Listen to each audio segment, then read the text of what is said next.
And I spoke there. And then I say, hey, head over to my blog and get these great free videos and 77.99 social networking sites, how you can get hundreds of incoming links for as little as $15. And if you notice my titles, a lot of my titles are written from a direct marketing standpoint. I don't just want to call it YouTube video. I make titles that make people want to read the stuff. So if you go into Super Affiliate Coaching Club, if you guys look at the titles, I actually write them like headlines, like they are headlines if I'm advertising. Why? Because someone in my website is looking at a list of articles to read. The other reason I do it is quite simple. Somebody had a question about, can the search engines index your website? Absolutely yes. You can have a paid membership site and you let the engines index it. I want the search engines to index my paid membership site. I invite them in freely. Why?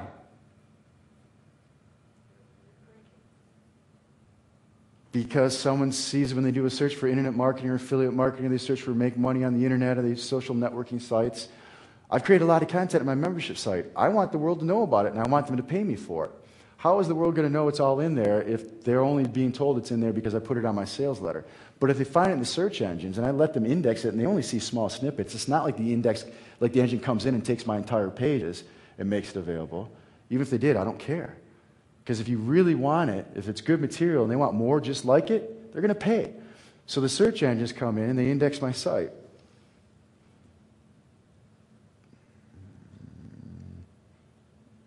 No, I don't have it up.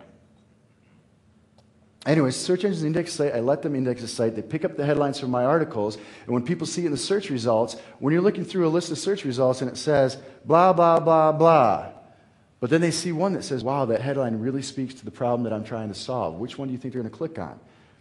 They're not going to click on number one if it doesn't speak to them. But if the number two link says something in the title that was extracted from my website that catches their eye, they're going to click on me even if I'm number 2 or 3. I might not be number 1, but if you put a call to action in your title tags, you put a call to action in your blog posts, and your blog post gets syndicated all over the internet, that's advertising for you. If you put a plain, generic title on your posts, no one wants to read it.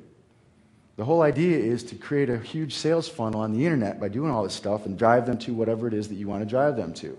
So if you use creative titles when you're making up blog posts and articles for your website, I invite the search engines in. I let them index. This has nothing to do with this. This is the thing we did yesterday.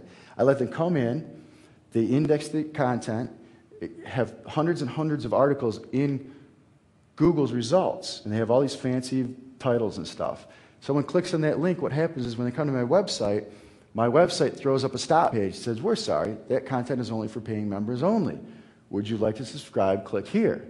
And then there's also something that says, you don't want to subscribe? Well, we actually have some great free content available for you too. Just join our mailing list.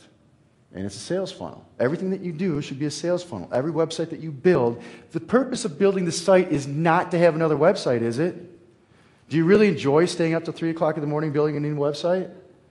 I used to do it. I hated it. I loved the money. Everything I approach is how can I make money with it. Anthony, I always say that. He comes to me with stuff, I go, I'll figure out how we can make money with it, or we're not going to do it. Plain and simple. If I can't figure out how to make money with it off the top of my head, then I'm not going to waste my time with it. That's all there is to it. So everything that you do needs to lead to the action that you want to have them take. So if we're sending 10,000 YouTube videos, really it's only 13, but we're making them think it's 10,000 different videos because our RSS feeds are going all over the internet and the social bookmarking sites, every one of them is leading to what? What did I tell you my Underground Confessions website was? It's a lead gen website. It's to get incoming links and it's to get subscribers. I don't pay. I had one pay-per-click campaign running that I forgot about. I was using the content network of Google. Anybody who tells you the content network is not worth using is crazy. You have to be careful, though, because I wasn't tracking it close enough. I forgot I even had it. I didn't think I had any pay-per-click campaigns running. Then I'm the kind of guy that never looks at his credit card bills either. That's it. You know, my wife pays it or it comes out of my bank account, and that's it. But I was getting some information out from my bookkeeper, and I noticed these $5,000 charges from Google. I go, what the heck's that? I look, oh, man. I said, I'm getting charged for all this traffic. I said, well, that's okay, because I know from extensive testing that that opt-in page that link is going to converts at over 80%.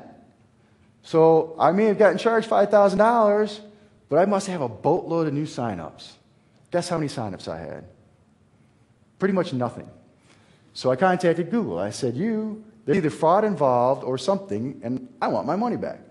So they're trying to teach me about testing and tracking. I said, you don't understand.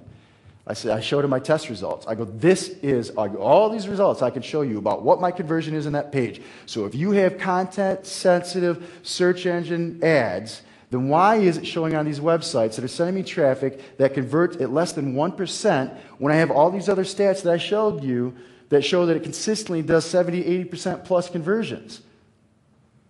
Well, after I put it that way, they told me originally I couldn't have my money back, but after I put it that way, they got back to me and actually said, okay, well, there's no fraud, but you're right.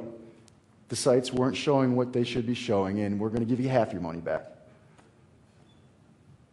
But at first they said no, and I said, hey, you don't talk to me about testing and tracking.